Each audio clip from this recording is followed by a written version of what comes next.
своє око, і ти будеш і знову, як дитя. І одійдуть, отлинуть далеко всі тривоги, вся много життя. Тише душу блакит заколыша, у души прорастя пара крыл. Полетит яна у синюю вышу,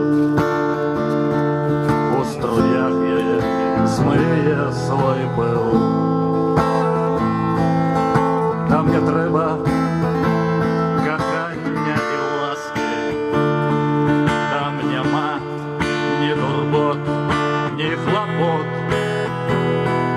Ты царевич шаровної казки, тая хмара, диван, самолет.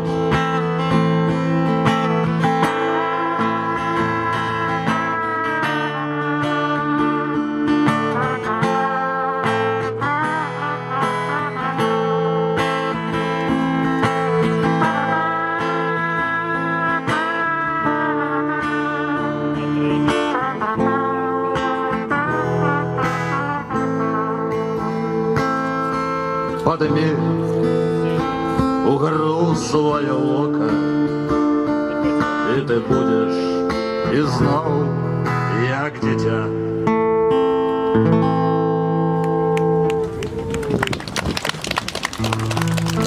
Я от Богдановича докупала.